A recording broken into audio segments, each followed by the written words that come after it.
को भी उन सनातन फोर्सेस को जो दंगे करवा रही हैं, जो नफरत फैला रही हैं, अगर उनके धार्मिक जुलूसों में भेजना बंद कर दें, अगर उनको आरएसएस, बजरंग दल, विश्व हिंदू परिषद में जाने से रोकने में कामयाब हो जाएं, तो क्या ऐसा तो नहीं है कि सरकार के संरक्षण में ही आतंकवादी पैदा किए जा रहे हो? कहीं ऐसा तो नहीं है पर्टिकुलर माइंडसेट के लोगों को बकायदा रिटायर्ड आर्मी के लोगों के द्वारा कहीं उनको ट्रेनिंग तो नहीं दी जा रही? क्योंकि ऐसा क्यों है कि एक अपने आप को साधु बोलने वाला व्यक्ति उत्तराखंड में कहता है अभी हम तैयारी कर रहे हैं, हम पैरेलल आर्मी बना रहे हैं, उसके बाद हम कत्लेआम करेंगे। उनके शब्द हैं कि हम मुल्लों को उत्तराखंड में रहने नहीं देंगे, हम बौद्धों को और ईसाइयों को उत्तराखंड में रहने नहीं देंगे। वो मन में तो उसके सिख भी था, वो जानबूझ के नहीं बोला, चूंकि पहले एक को काटो, फिर दूसरे को, फिर तीसरे को, फिर चौथे को भी काट लेना। तो ऐसे लोगों की गिरफ्तारी कभी होगी या नहीं होगी? तो ये आतंकवाद की ट्रेनिंग देने वाले इस तरह के लोग, उसमें भी क्या उन पे कार्रवाई करने से पहले उनकी जाति धर्म देखा जाएगा? देश में जो हेट स्पीचेस दे रहे हैं, हेट स्पीचेस देने वाले कितने लोग गिरफ्तार किए, और जो लोग हेट स्पीचेस के मामलों में गिरफ्तार हुए उनकी जाति और धर्म क्या है?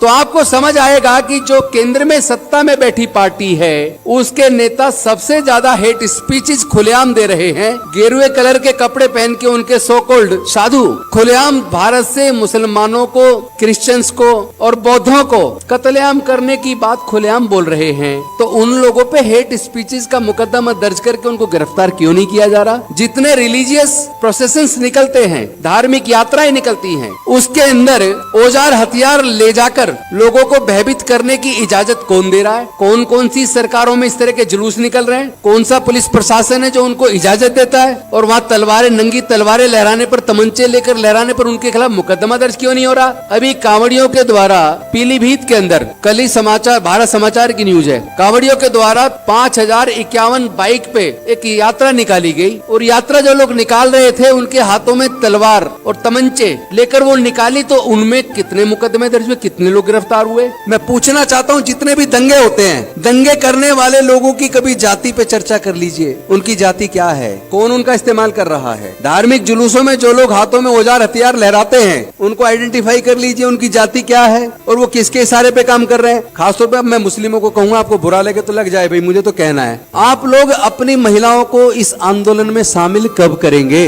पहली बार आपने शाहीन बाग में किया, नाक में दम हो गया था। आपने संविधान हाथ में लेके शांतिपूर्वक तरीके से ईमानदारी से संगठन चलाया, तो केंद्र सरकार को उल्टा पड़ गया। मतलब उनके लोग वहाँ औजार हथियार लहराने लगे। उन्होंने उसको तोड़ने के लिए क्या क्या नहीं किया। उन्होंने तो मुस्लिम युवाओं को हेट स्पीच देने के झूठे मुकदमे बनाकर जेल में डाल दिया, और उनको जमानतें नहीं मिल रही है। न्याय है कहाँ? न्याय की कुर्सी पे बैठने वाले व्यक्ति के चरित्र में अगर न्याय नहीं है, चाहे वो नीचे की जुडिशरी का जुडिशियल ऑफिसर हो, चाहे माननीय सर्वोच्च न्यायालय का जुडिशियल ऑफिसर हो, अगर उसके हृदय के अंदर न्याय की भावना नहीं है तो आप उससे न्याय की उम्मीद मत करना। लेकिन ध्यान रहे, ये लड़ाई विचारधारा की है। इस लड़ाई को औजार हथियार से नहीं लड़ा जा सकता। इस लड़ाई को अगर बुद्धि और विवेक से, ठंडे दिमाग से, शांतिपूर्वक तरीके से, भारतीय संविधान के हिसाब से अगर हम इस लड़ाई को लड़ेंगे तो इसको जीतना बहुत आसान है। ये यूसीसी कहने को नहीं बोल रहे, लेके आ सकते हैं, हालांकि वो प्रैक्टिकेबल नहीं है, चलेगा नहीं। अभी से उन्होंने जैसे हमने कहा, और वो मैं आपसे भी कह रहा हूँ, आप इस मुद्दे पर मुस्लिम आगे ना आए, प्लीज आप लोग पीछे रहिए, क्योंकि इसका असर आदिवासी पे बहुत पड़ने वाला है, अनुसूचित जाति पे बहुत पड़ने वाला है,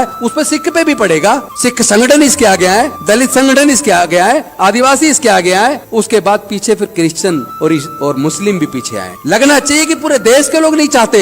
क्या आप पगड़ी पहनने पे बैन लगा दोगे? आप हिजाब पे लगा रहे हो, अब पगड़ी पे भी कल को बैन लगाओगे। परसों आप महिलाओं को कहोगे कि आप जींस नहीं पहनेंगी, आप स्कर्ट नहीं पहनेंगी। यानी आपके मन में जो है एक एक करके आप सारी चीजें लागू करोगे, यानी कि देश से संविधान को खत्म करके आप देश में मनुस्मृति लागू करोगे। और जिस दिन देश में मनुस्मृति लागू हो जाएगी, फिर से इस देश के शुद्ध और अछूत जिसकी संख्या लगभग 90% है, उनके पढ़ने लिखने पर फिर से बंदिश लग जाएगी, जैसा लगभग 2-2.5 हजार साल तक लगी रही। फिर से उनके व्यापार करने पर धार्मिक बंदिश लग जाएगी, फिर से उनके संपत्ति रखने पर बंदिश लग जाएगी। तो ये कोई छोटा मोटा मुद्दा नहीं है। ये जो सोचते हैं वो बड़ी चालाकी से उसको लागू कर रहे हैं। इन पे मेजोरिटी हो या ना हो, फिर भी उसको लागू करने में कामयाब हो रहे, क्योंकि इसमें हम लोग की कुछ गलतियां हैं। उन्होंने जब वो अभी कल आपने संसद में बहस सुनी होगी, जिसमें देश के माननीय गृह मंत्री जी कह रहे हैं कि राज्यों राज्यों पे ये चीज लागू नहीं हो सकती। केंद्र शासित प्रदेश पे तो फैसला लेने का अधिकार संसद को है, लेकिन राज्यों के मामलों में नहीं ले सकते। मैं पूछना चाहता हूँ, जम्मू एंड कश्मीर को आपने यूटी बनाया है ना, तो तब पूरे देश की पार्टियां चुप क्यों रही? तब विरोध क्यों नहीं किया?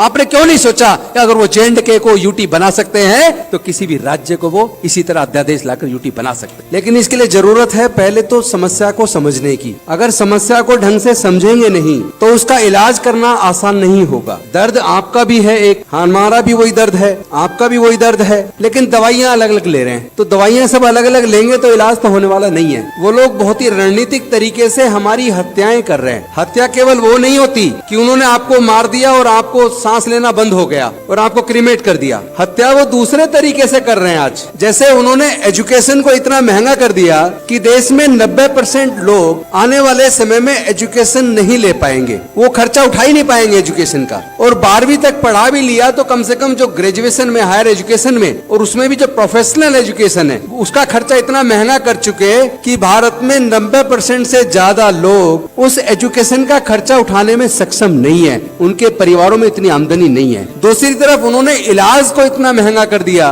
कि आप अगर गंभीर बीमार हो जाएं तो पैसे के अभाव में आप इलाज नहीं करा पाएंगे, आपका मरना तय है। देश के अंदर न्यायालय हो, चाहे वो सर्वोच्च न्यायालय हो, चाहे उच्च न्यायालय हो, चाहे हायर जुडिशरी हो, चाहे लोअर जुडिशरी हो, या इसके साथ साथ बाकी जो क्षेत्र हैं, आर्मी हुआ, पुलिस हुआ, ब्यूरोक्रेसी हुई, या तमाम तरह की जो शासन की अलग अलग जो किस्में हैं, उसमें उन्होंने उसको भी पोलराइज कर दिया। उसमें भी इतना जहर घोल दिया कि वहां भी आपको न्याय देने से पहले आपकी जाति और धर्म को देखा जाता है। अगर न्याय देने वाला व्यक्ति, न्याय केवल कोर्ट के माध्यम से नहीं होता बल्कि प्रशासन के माध्यम से भी न्याय होता है, तो न्याय देने वाला व्यक्ति अगर मन में यह तय कर ले कि मुझे न्याय केवल पर्टिकुलर धर्म में से भी पर्टिकुलर जातियों को देना है, इसका मतलब वो केवल 12% लोगों को सब कुछ देना चाहते हैं। देश के प्राकृतिक संसाधनों पर भी 10 से 12% लोगों का कब्जा है। देश की हाई कोर्ट, सुप्रीम कोर्ट पर भी 12% का कब्जा है। देश के सारे संसाधनों पर 12% का कब्जा है। और उसमें भी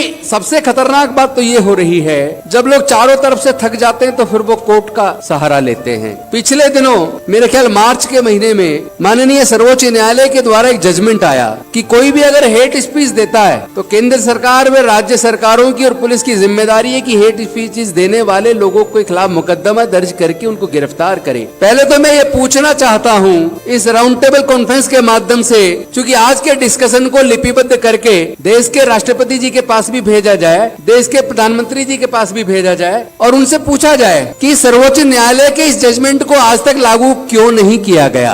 रणनीति की चर्चा में कुछ ठोस डिसीजन लेकर उसके इम्प्लीमेंटेशन पे भी कुछ करेंगे या केवल चर्चा करके चले जाएंगे, इस पे भी चिंतन करना होगा। क्योंकि जो लोग सारे चीजों का तंत्र पे जिनका कब्जा है, उस कब्जे के लिए जिम्मेदार कौन है? मुझे लगता है कि इसका अगर सही मुकम्मल जवाब देना है, अगर इस चीज को पूरी तरीके से रोकना है, अगर भारत के संविधान व प्रजातंत्र को बचाना है, तो इस मीटिंग में केवल माइनॉरिटीज को बुलाना उचित नहीं है।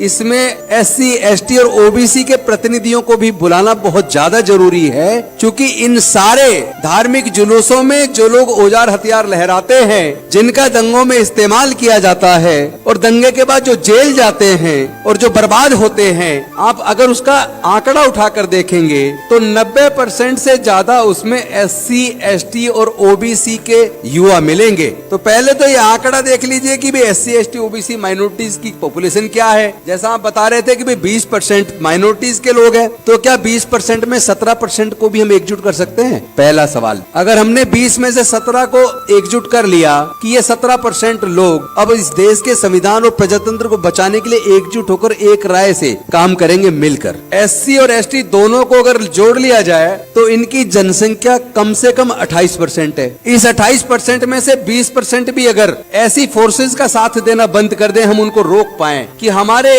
SC, ST, OBC के बच्चे, अगर ये SC और ST के 28% बच्चे या पूरी पॉपुलेशन का 28% में से अगर हम 20% को भी उन सनातन फोर्सेस को जो दंगे करवा रही हैं, जो नफरत फैला रही हैं, अगर उनके धार्मिक जुलूसों में भेजना बंद कर दें, अगर उनको RSS, बजरंग दल, विश्व हिंदू परिषद में जाने से रोकने में कामयाब हो जाएं, और OBC की जनसंख्या अदर देन मुस्लिम OBC वो तकरीबन 42% है, अगर उस 42% को में से हम आधे को भी रोकने में कामयाब हो जाए, 21% को भी, तो आपको पता लगेगा कि ये RSS, बजरंग दल, विश्व हिंदू परिषद की नफरत की दुकानें बंद हो जाएंगी, वो चलेगी नहीं। क्योंकि क्योंकि कहीं भी आप देखिएगा दंगे में इनके नेता जिनके बच्चे विदेशों में पढ़ रहे हैं या फिर भारत की बड़ी यूनिवर्सिटीज में पढ़ रहे हैं, वो बच्चे कभी दंगों में इस्तेमाल नहीं होते, वो बच्चे कभी धार्मिक जुलूसों में भी नहीं जाते, ना इनके नेताओं के जाते, ना इनके अफसरों के जाते, ना इनके व्यापारियों के जाते। तो जिस दिन इनके धार्मिक जुलूसों में, इनकी आरएसएस बजरंग दल विश्व हिंदू परिषद में, आरएसएस के अंदर, इनके तीनों संगठनों के अंदर एससी, एसटी और ओबीसी के लोग जाना बंद कर देंगे,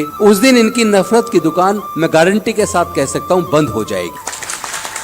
हम लोग उन पे काम करने की बजाय कि उनको कैसे सुधारें, जो लोग उत्पीड़न कर रहे हैं, उस पे काम करने की बजाय हम लोग इस पे काम करें। आप आज ही इस राउंड टेबल कॉन्फ्रेंस में संकल्प कीजिए कि अगर मुस्लिम के साथ जुल्म होगा तो सिख भी, दलित भी, आदिवासी भी, पिछड़ा भी, सब लोग उनके साथ खड़े होंगे। उसी तरह अगर दलित के साथ हो या आदिवासी के साथ हो तो उसका विरोध भी हम सब लोग मिलकर एकजुट होकर, ये टीम जो आज इस सभागार में बैठी है, अगर ये टीम के लोग ही ये संकल्प ले लें कि हम दिल्ली में भी और पूरे देश के गांव-गांव में इस मूवमेंट को, इस मुहिम को और आज की इस राउंड टेबल कॉन्फ्रेंस के मुद्दों को घर घर तक पहुंचाने का संकल्प लेते हैं, मैं दावे के साथ कह सकता हूं 2024 में ये संविधान विरोधी, तानाशाही, नफरत फैलाने वाली सरकार दफन हो जाएगी। आज दिल्ली के लोग उम्मीद ना करें कि आप किसी को भविष्य में चुनेंगे और वो वादा जो आपसे करेगा उसको लागू कर पाएगा, क्योंकि जब पूरी पावर उन्होंने दे दी, मतलब होम मिनिस्ट्री को, उपराज्यपाल के माध्यम से होम मिनिस्ट्री सारे फैसले लेगी, तो दिल्ली में भी कोई चुना हुआ कोई मुख्यमंत्री बन जाए, मंत्री बन जाए, उनकी कोई वैल्यू नहीं है, वो कोई निर्णय नहीं ले पाएंगे। तो ये किसी भी राज्य के साथ हो सकता है, इसलिए हमें भारत के संविधान को ध्यान में रख के और भारत के संविधान को